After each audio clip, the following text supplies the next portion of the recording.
Welcome to Being You, an SPH Productions presentation. My name is Shane Hodges, licensed professional counselor and author of It's Time to Be You, How to Become Your Most Authentic Self. My guest today is Barbara Gabriel, dancer, teacher, and all-around badass. Thanks for being here. Gee, thanks for trying it again. I appreciate you very much. I like to start with the rapid fire Q&A where I get 60 seconds. I'm going to ask you as many questions as I can and see what we get through. Are you ready? Sure, and I won't have remembered anything, so it'll Oh, all well, be we're going to fresh. go in different orders. Oh, This is new. I All love right. Prized possession. prized possession. My family. Favorite curse word. Fuck. First pet. A cat. Favorite candy. Reese. City you were born in. Cincinnati. Sorry. The best concert ever. Woodstock. I was there. Yes, I am that old. Who was your favorite performer? We didn't really see anybody. We were way in the back. And see, James Joplin flew over us in a helicopter. No, because Wow. we got there the second day, and so we couldn't get anywhere near. So, Okay. but I loved everybody. But you could hear them vaguely, but you couldn't see them. It was an experience. So, yeah, everybody who was there, everybody who was anybody was there. But of course, Janis Joplin. Best book you've read. The Secret Garden. Favorite color. Red. Food you hate. Sushi. Oh, okay. And cruise or a destination trip? No cruises. I hate being stuck with lots of people on a boat and I can't get off. I don't really like people that much. So my destination would be as far away from a fucking cruise as possible. That'd be good. That's my destination. Okay. Well, our first segment is called You Do You. And this is where we learn a little bit more about what you do. Now, let's start with being a professor. You previously, because you've recently retired, Well, they were a made professor. Okay, so talk about that. That's a difference. All right. How did becoming a teacher or professor come about? All right. I've always been a teacher when I was a small child, as you now know. When I was like 8, 9, 10, I used to, in the summer, gather all the young kids in the neighborhood and force them into my basement to sit in small chairs with little tables and teach them to read, write, and do math, where everybody thought they were brilliant and geniuses. And when they went to kindergarten, and then it all fell apart when they got past what I had taught them, and they were really quite stupid. Most of my kids. My dad used to say, they think Tommy is a genius. He said, they'll find out. Anyway, I've always been a teacher. That's what I do. For you, what has been your best class or thing to teach? Women's studies. Why is that? Woman. I graduated from college in the late 60s, and there were no women's studies programs. They were just starting. Now it's gender studies, but nobody was doing that. So I could not get a degree in it.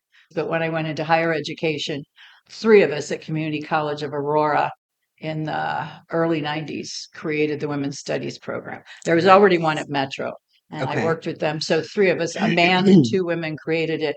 And it was so powerful because I'm an activist anyway. So it was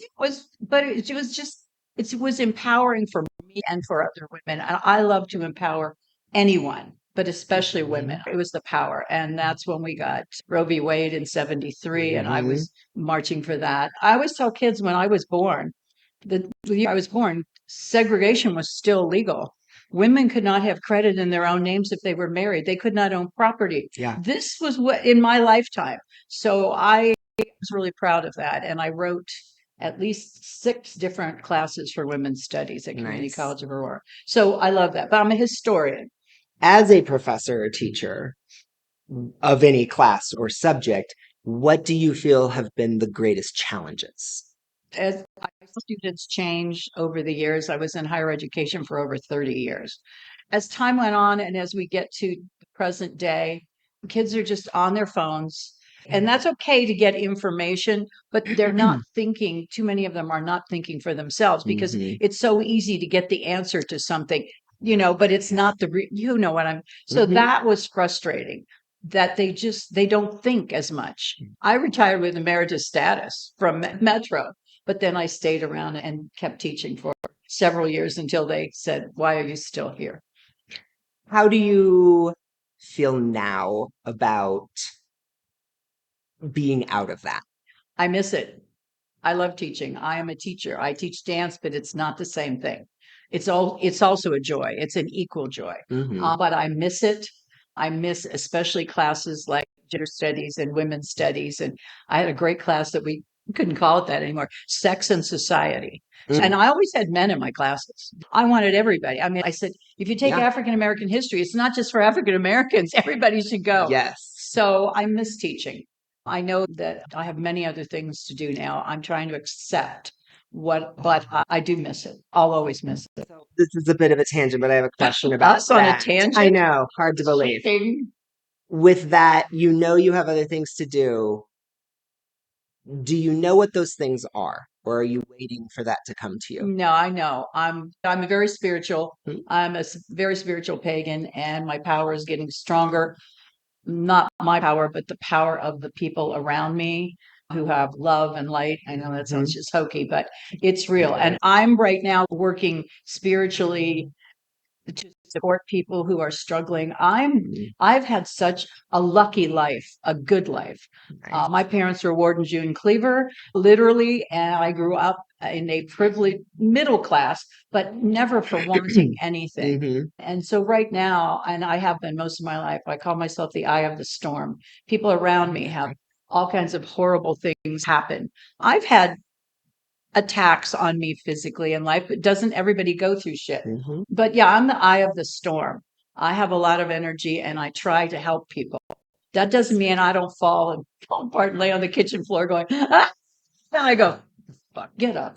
So you are human. Oh, evilly human. Yes, in many cases, yes. You did mention that you teach dance. Give us a little information on what kind of dance you teach. We're here at the Mommy Dearest School of Dance and Charm as we speak. I've always wanted to, when I was not dragging children into the basement to teach them, I was putting on shows in the garage. Love And it. so I choreographed to these little songs and we'd sing them and we'd wear funny costumes. Yeah, so I've been doing that all my life. It's not the dancing. I finally realized and have to accept I am not the world's best dancer.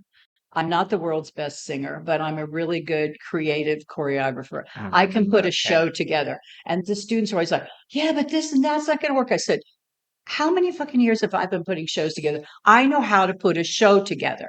And I love choreographing and I love the creative.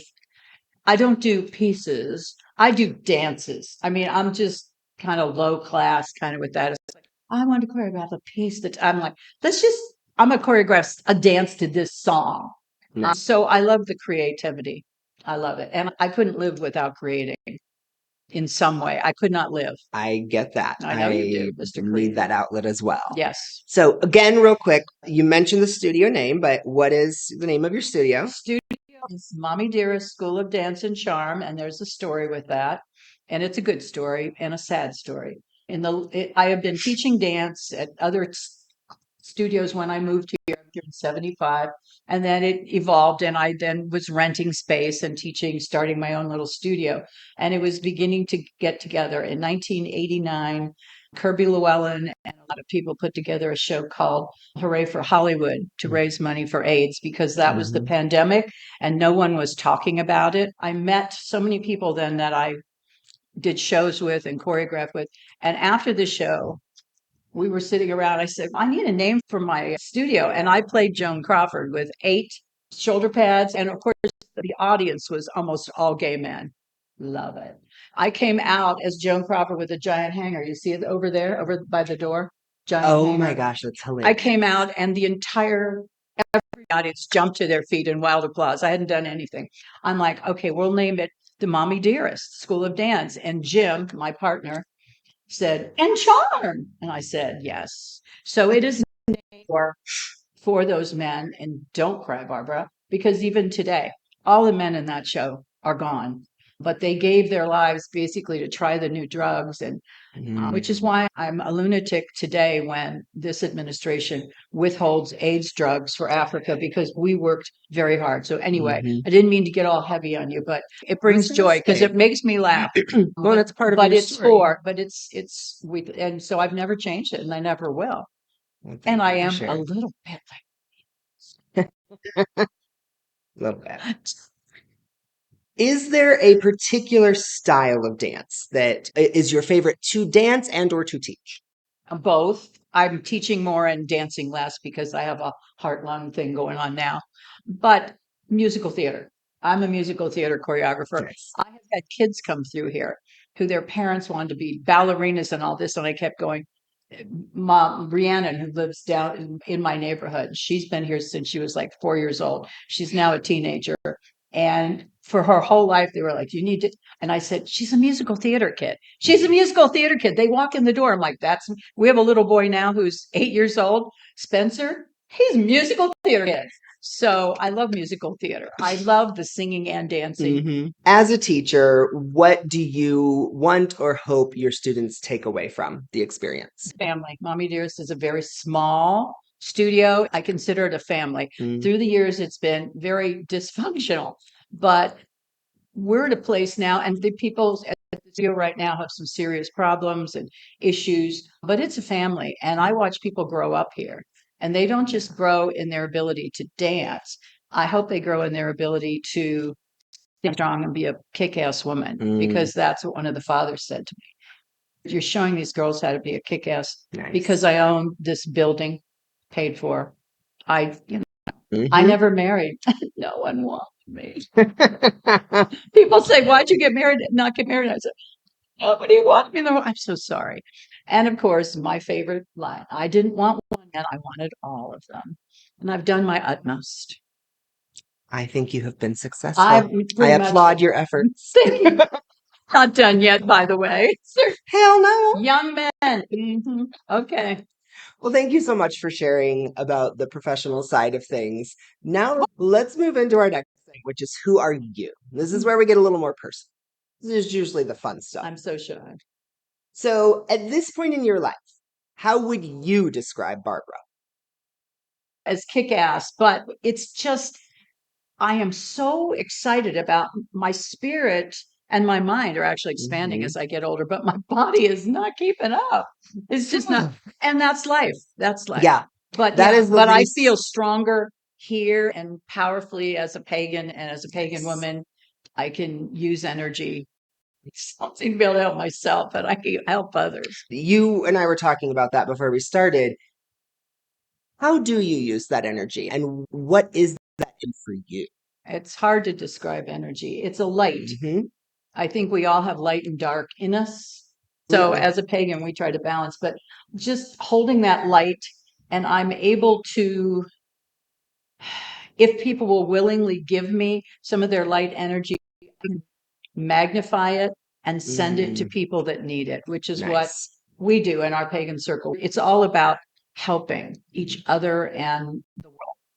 So I'm able to not only generate light within me and energy, but I'm able to pull it in, whirl it around, and send it. And to me, that is a joy, to send love and light. Well, you were not raised in a pagan household. No, I was so not. talk to me a little bit about that evolution. Okay. I was raised Presbyterian, which again just meant you wore a nice dress every Sunday.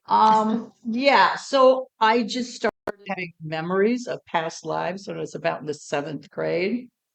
And I would say to people, I've always been pagan. I just didn't know what the name was. And I still, Jesus is cool. And for those of you who think, oh, crazy heathen pagan, Jesus and I are like this. But I remembered past lives. I don't know weirdly why I would read things and go, huh? But the cool thing was my parents, Ward and June Cleaver, who were very normal, white. But I mean, they didn't make fun of me. They just let me be who I was, because they just didn't know what to do with me. To this day, I thank my parents for letting us be who we were. So finally I went to the library and found one book on reincarnation. Cool. And so I always say I was pagan before I knew what it was. So in college, again, in college, you just drink a lot of wine and sit on the floor and talk about life and religion. And that's what we did. So I began to realize that there were pagans everywhere. We were everywhere. So it just grew. It's like any spiritual thing. It's in here. It's in your heart. But I just felt it and just worked with it. And it's a work in progress. I think that's life. Yes. Yeah, I think you're not ever there. Yeah, there's always evolution. I Yeah. think the people who stop looking for more or evolving are stuck. They're stuck and there's no reason to be here any longer. Well, tell me something that you are passionate about. Everything. I mean, I am passionate about justice on all levels, spiritual, this physical plane. I just don't understand injustice. It makes no sense to me. It's like, well, that's not right. And I've always had that. So justice is my passion, and that can be anything. It can be legal stuff, but it can be the spirit and these trans kids that they're going to torture because they're not going to allow them to have health care. That is unjust. Well, my voice is getting louder. I'm doing my, this leads into my next question, which is, given the current social and political climates, what are your thoughts? How are you handling all of it? Not very well some days. I mean, after the election, I couldn't speak for a week. I won't stop fighting. I am getting more outspoken by the minute. I've always been that way, but I am more outspoken now. And if I had anything to say to people, it's stand up for justice. You see something that's unjust, you say something. Stop being cowards, people. I'm in my 70s. I am done with this crap. I have things to say, and I will stand up for people when I can. As a privileged white woman, older, we can get a lot of shit done. We show up. Let me ask you a question about a comment you just made and then a comment you made earlier. Oh, God. Just now, you mentioned or described yourself as a privileged white woman. And you mentioned growing up an nest of privilege, middle class, but some privilege. In what ways do you see you have privilege at this point? If I go in, and I used to do this, one of my students at Metro several years ago was a young lady named Marima, and she was very dark skinned, beautiful, beautiful young lady. And she used to work at Neiman Marcus or some of the posh places, but she also was working for rich ladies. I didn't even know this was a thing, who buy things and then wear them once and then take them back. So Mariama, one of her jobs was taking, because these lazy ass bitches are too lazy to take them back. So if she was taking very expensive items, she would ask me to drive her and go with her, because I watched it once. I was with her and I let her go ahead. And so she had this jewelry and she had the receipts. You have to have the receipts. And it was very expensive jewelry. And this woman immediately walked over and picked up the phone. And I stepped up and I said, yes, do call your supervisor. I want to speak to her. So that's what I use it. Well, at what point in your life do you feel you started to find yourself? Well, we had to get through the awkward teenage years. Once I got through my teenage years, as I went away to college and I didn't know anybody. And the college I went to was a small private college. And my dad had saved from the day I was born for my college. So I'm grateful. Dad paid for undergrad, I paid for graduate. But I think it was during the college years is when I finally looked around. There were all these rich people. And I was from a middle class neighborhood, but not posh, we just had what we had. These rich people from the East who couldn't get into the Ivy League schools went to places like Oberlin and Wesleyan, and they always lorded it over me. And it took me about 2 years until I finally went, wait a minute, no. And I started to stand up. I've always had it in me, but it was tamped down because I was raised, you don't make a scene, you're just. But I started making scenes, and I've been making scenes since I was about 19 years old, and I'm not about to stop. So that Please was don't. that. No, Please don't. I couldn't if I tried. Well, one of the things I like to ask all of my guests, this brings us to the wow segment of our program, the words of wisdom. Oh, okay. When it comes to being authentic, what words of wisdom or advice would you like to share with our viewers or others? I'm not sure I can speak for anybody but me. You know, find who you are. And you know what? I got something to harp on. Put the fucking phone down. Turn it off, put it down, take the earbuds out, and look at the world. Don't look down, look up. Talk to people, communicate with people. You need to look at yourself and people. Look them in the eye, talk to humans, and listen to humans. Okay, so I'm going to play a little bit of devil's advocate. I work with teenagers I know and you I do. encounter this a lot myself, and the parents have very similar feedback. Yep. And one of my techniques is to say, okay, parents, can you explain that? So, can you tell us why you think it is important to step away from our phones or technology? Because we're human beings with a spirit and a soul, and we can use things to make our lives easier. I'm not on social media.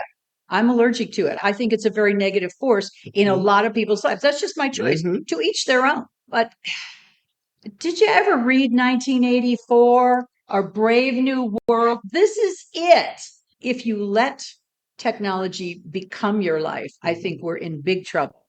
Yeah. You have to keep the humanity in it. Yeah. I don't know if I'm answering anything at all, but it's just if people are just so addicted to these things that they can't answer a question that you ask them without checking with their friends or whatever, or Facebook. And first of all, by the way, for those of you out there that don't know, Facebook is not a news source. It's social media, not news.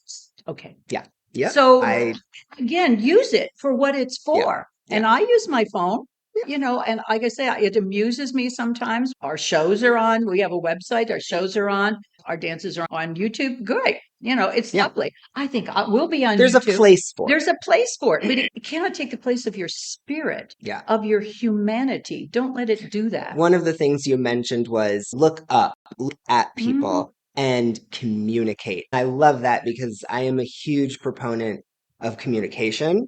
It is a big part of what I teach so much around that, excuse me, with my clients, especially when I'm working with families and or couples. And I say 90% of it, 90% or more is communication.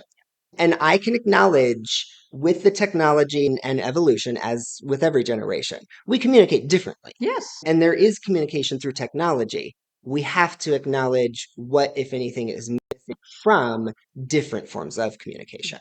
So, well, again, thank you so much for doing this again.